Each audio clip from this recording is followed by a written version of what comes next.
नमस्कार, आप देख रहे हैं न्यूज़ वन इंडिया और मैं हूं आपके साथ अमृता चौहान। खबर लखनऊ से 1 लाख का इनामी अली शेर उर्फ डॉक्टर ढेर हो गया है। इनामी अली शेर अपने साथी कामरान के साथ ढेर किया गया है इसे। और बीजेपी नेता चेतराम मुंडा की झारखंड के रांची में हत्या की थी इसने।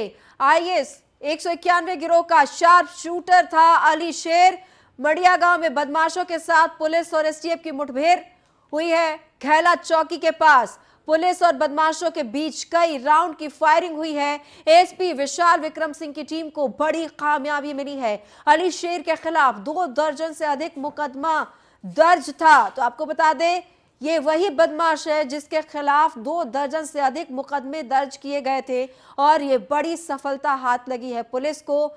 मुठभेड़ के दौरान अली शेर मारा गया है, इसका साथी भी मारा गया है। तो घैला चौकी के पास मुठभेड़ हुई है। एसटीएफ ने एसटीएफ के हाथ ये कामयाबी लगी है। तो एसटीएफ के साथ मुठभेड़ हुई है। 1 लाख का इनामी था अली शेर उर्फ डॉक्टर, जो ढेर हो गया है। अली शेर का साथी कामरान भी ढेर हुआ है। बीजेपी नेता चेतराम मुंडा की झारखंड के रांची में, आपको हम बता दें, हत्या की थी और आईएस 191 गिरोह का शार्प शूटर बताया जाता था ये अली शेर। तो मंडिया गांव में बदमाशों के साथ एसटीएफ की मुठभेड़ हुई और एसटीएफ को बड़ी कामयाबी हाथ लगी है। घैला चौकी के पास पुलिस और बदमाशों के बीच कई राउंड की फायरिंग हुई है। एसपी विशाल विक्रम सिंह की टीम को बड़ी कामयाबी हाथ लगी है। अली शेर के खिलाफ 2 दर्जन से अधिक मुकदमे दर्ज किए गए थे। तो ये एक बड़ी कामयाबी एएसपी विशाल विक्रम सिंह की टीम को मिली है। एसटीएफ के साथ इन बदमाशों की मुठभेड़ हुई थी और बड़ी कामयाबी एसटीएफ को हाथ लगी है। कामरान, जो अली शेर का साथी था, वो भी ढेर हुआ है। अली शेर भी ढेर हो गया है, यानी मार गिराया गया है। तो ये इनामी बदमाश था, 1 लाख का इनामी बदमाश अली शेर उर्फ डॉक्टर, जिसे एसटीएफ ने मार गिराया है। और साथ ही जो अली शेर का साथी था बदमाश कामरान, उसे भी एसटीएफ ने ढेर कर दिया है। बदमाशों के साथ मोबाइल बंद करो यार। एसटीएफ की टीम की मुठभेड़ हुई, जिस टीम को मैं खुद लीड कर रहा था। तो एक्सचेंज ऑफ फायर हुआ। ये बदमाश जो है ये मड़ियाओं से, ये घैला रोड, जैसा कि हम लोग को इंटेल मिली थी पिन पॉइंट, कि पुराने लखनऊ की तरफ जा रहे हैं किसी सनसनीखेज वारदात को अंजाम देने के लिए। तो यहाँ पर उनको इंटरसेप्ट करके, कॉर्डन करके चेक करने की कोशिश की गई। उनको वार्न किया गया, बट उन्होंने फायरिंग शुरू कर दी और ताबड़तोड़ फायरिंग। तो आपको बता दें कि ये एक बड़ी कामयाबी है एसटीएफ के लिए। 1 लाख का इनामी ढेर कर दिया गया है अली शेर। और आपको बता दें कि इसका साथी जो कामरान है, उसे भी एसटीएफ ने मार गिराया है। कहा जा रहा है कि एसटीएफ को सूचना मिली थी कि किसी बड़ी वारदात को, किसी घटना को अंजाम देने की प्लानिंग में था ये बदमाश।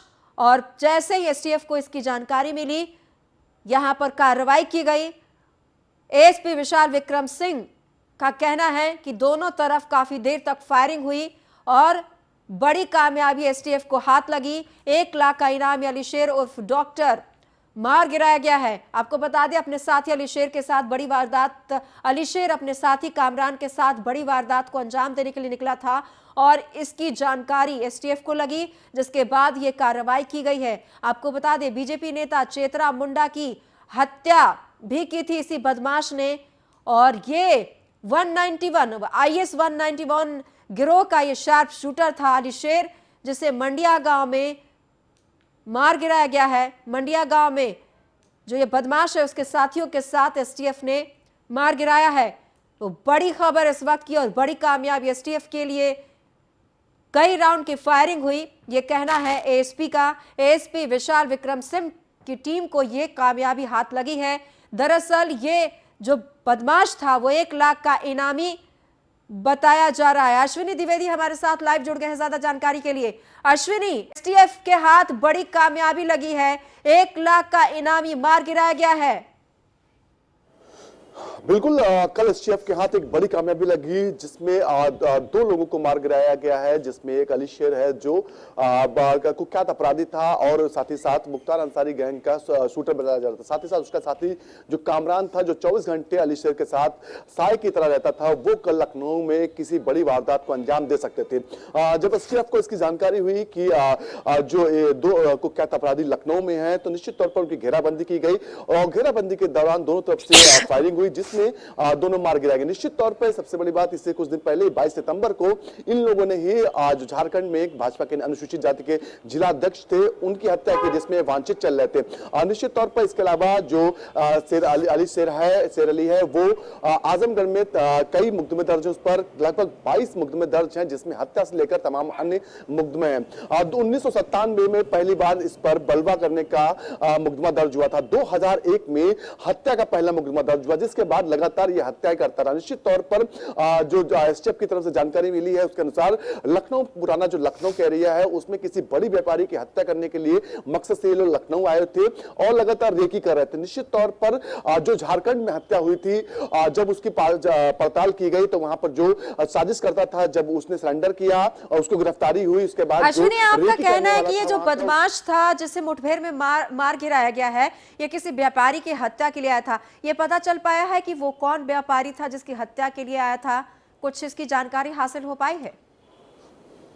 निश्चित तौर पर अभी एसटीएफ ने नाम का खुलासा नहीं किया कि आखिर कौन व्यापारी था जिसकी हत्या करने का है, लेकिन इससे अंदाजा लगाया जा सकता जो उसका जो शूटर थे, जो अली शेर था और उस कामरान था, जो उनका स्तर था वो बड़े बड़े मामलों में हाथ डालते थे, जिसमें या तो पैसा बड़ा होता है या पावरफुल लोग होते थे। निश्चित तौर पर इससे अंदाजा लगाया सकता कोई बड़े व्यापारी ही हो सकता है जिसको इन लोगों ने टारगेट किया था, या तो उनसे धन उगाही का मामला हो सकता है जो पूरा नहीं हो रहा होगा, जिसके बाद ये लोग उसकी हत्या करना चाहते हैं। निश्चित तौर पर एसटीएफ इस पर जांच कर रही है और कौन कौन लोग उसमें शामिल थे, कौन चाह रहा था कि बड़ा व्यापारी लखनऊ का मारा जाए जिससे उसको फायदा हो। निश्चित तौर पर तमाम पहलुओं को लेकर के एसटीएफ जांच कर रही है और अगले कुछ दिनों में पूरा खुलासा करेगी। जी बहुत बहुत धन्यवाद अश्विनी इस तमाम जानकारी के लिए। और अब बढ़ते आगे, पेगासस पर मचे सियासी बवाल के बीच पिछले महीने 13 सितंबर को सुप्रीम कोर्ट ने फैसला सुरक्षित रखते हुए कहा था कि वो सिर्फ ये जानना चाहती है कि क्या केंद्र ने नागरिकों की कथित जासूसी के लिए अवैध तरीके से पेगासस सॉफ्टवेयर का इस्तेमाल किया या नहीं। इसी को लेकर सुप्रीम कोर्ट ने एक्सपर्ट कमेटी का गठन किया है। देखिए ये रिपोर्ट।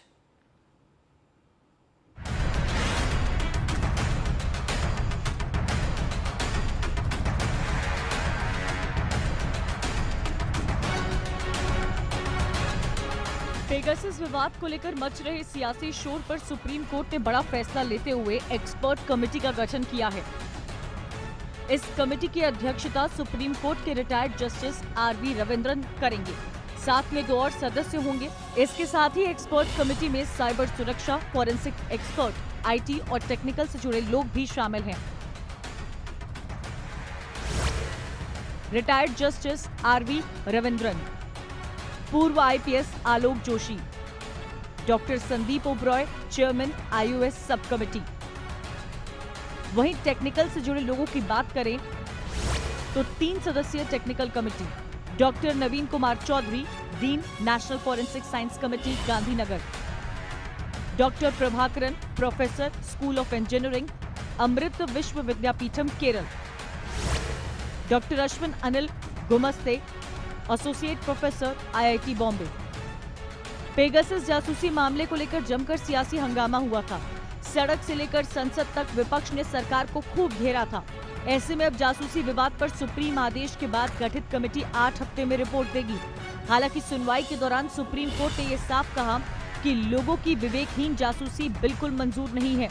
पूरे मामले पर केंद्र सरकार का स्टैंड साफ नहीं था, इसलिए इसकी जांच होनी चाहिए। इसी के साथ ही सुप्रीम कोर्ट ने सरकार की उस अर्जी को भी खारिज कर दिया जिसमें सरकार ने अपना एक्सपर्ट पैनल बनाने की मांग की थी। अब गठित कमेटी की रिपोर्ट तय करेगी कि कथित जासूसी के लिए अवैध तरीके से पेगासस सॉफ्टवेयर का इस्तेमाल किया गया या नहीं।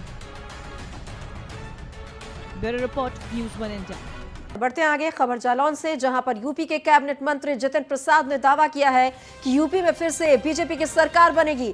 तो जितिन प्रसाद ने ओपी राज पर भी ओपी राजभर पर हमला बोला है। पहले सपा के बारे में गलत बोलते थे, ये कहा है जितिन प्रसाद ने। अब उनके साथ ही गठबंधन कर रहे हैं। तो जितिन प्रसाद का कहना है कि पहले ओपी राजभर सपा के लिए गलत बोलते थे और अब सपा का दामन थाम लिया है और उनके साथ ही गठबंधन कर लिया है। आपको बता दें, जितिन प्रसाद ने कहा है कि 2022 में जीत तो बीजेपी की ही होगी, वो भी विकास के आधार पर। तो विकास के आधार पर बीजेपी को 2022 में जीत मिलेगी। आपको बता दें, आगामी विधानसभा चुनाव होने हैं और अगले साल ही ये चुनाव होने हैं। इसको लेकर सभी पार्टियों ने अपनी कमर कस ली है और कल ही ओपी राजभर ने सपा के साथ अपने गठबंधन का औपचारिक ऐलान किया था मंच से। दरअसल कल स्थापना दिवस था सुबह सपा का, यानी कि जो ओपी राजभर है उनकी पार्टी का, और उसके बाद अब बीजेपी की तरफ से जितिन प्रसाद ने आड़े हाथ लिया है सपा और ओपी राजभर को।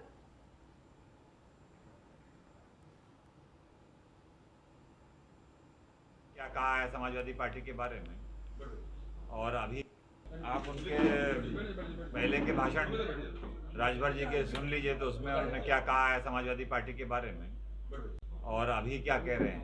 तो ये कोई नई बात नहीं है।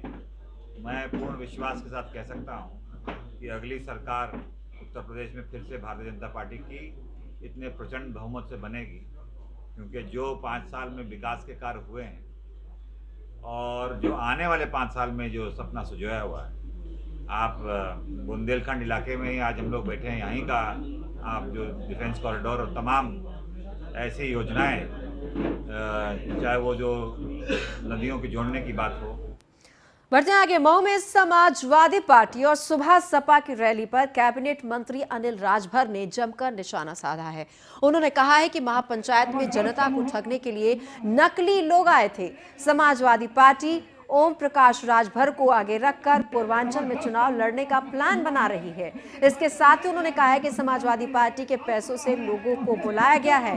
23 नवंबर को मऊ में हमारी रैली होगी और इसका जवाब हम देंगे। राजभर ने और उन्होंने कहा है कि राजभर को असलम राजभर के नाम से बुलाया उन्होंने। हालांकि ओम प्रकाश राजभर की ओर से अभी इस प्रकार की कोई प्रतिक्रिया नहीं आई।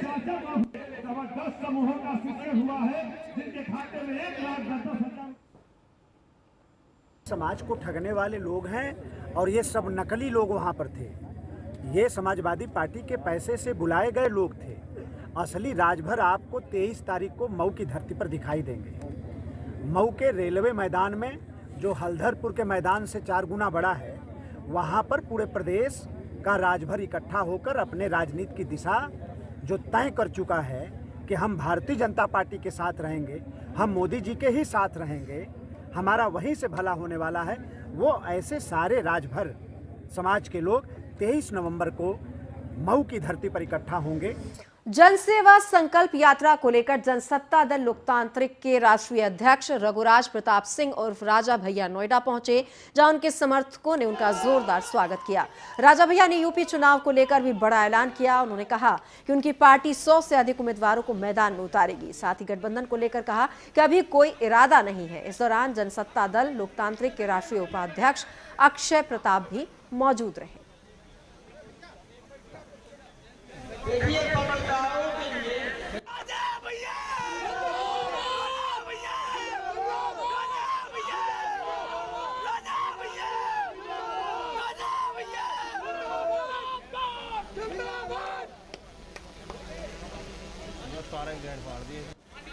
में जनसत्ता दल की स्थापना हुई थी, लेकिन उसके बाद दुर्भाग्य से कोविड हो जाने के कारण, कोविड का प्रकोप हो जाने के कारण हम लोग कहीं दौड़ा नहीं कर सके, रैली नहीं कर सके, जनसंपर्क नहीं कर सके। उसी क्रम में पूरे प्रदेश में विभिन्न यात्राएं निकल रही हैं। आज तीसरी यात्रा का दूसरा दिन है, जो आगरा से आरंभ होकर के आज यहाँ पर उसका समापन है। इस यात्रा का उद्देश्य है पार्टी के सभी समर्थकों, कार्यकर्ताओं से मिलना और जनता से आने वाले 2022 के चुनाव के लिए जनसत्ता के प्रत्याशियों के लिए आशीर्वाद। बढ़ते हैं आगे। अलीगढ़ के बन्ना देवी इलाके में राज्य मंत्री ठाकुर रघुराज सिंह के बेटे ईशु और बीजेपी युवा मोर्चा के नेता अतुल भारद्वाज के बीच कहासुनी हो गई और जब पुलिसकर्मियों ने रोक टोक की तो राज्य मंत्री के बेटे ने पुलिसकर्मियों के साथ अभद्रता की। थाने में सूचना मिलते ही पुलिसकर्मियों ने दोनों आरोपियों को हिरासत में ले लिया, जिसके बाद बीजेपी के कई कार्यकर्ता थाने पहुंच गए और जमकर हंगामा किया। फिलहाल पुलिस पूरे मामले की जांच कर रही है। दोनों तरफ से एक दूसरे के खिलाफ तहरीर दी गई है। हालांकि सीओ मोहसिन खान ने अभद्रता के आरोपों को खारिज किया है। पक्षों की तरफ से मारपीट की सूचना प्राप्त हुई थी पुलिस को।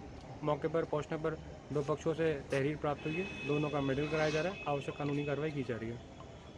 बताया जा रहा है सर, इसमें मंत्री का एक बेटा रघुराज सिंह का बताया जा रहा है, उसी से झगड़ा हुआ है शराब पीने के बाद। क्या है दूसरा पक्ष भी सर बीजेपी का है, क्या है सर? जांच की जा रही है, जांच कर आवश्यक कानून। फिलहाल इस बुलेटिन में इतना ही। नमस्कार।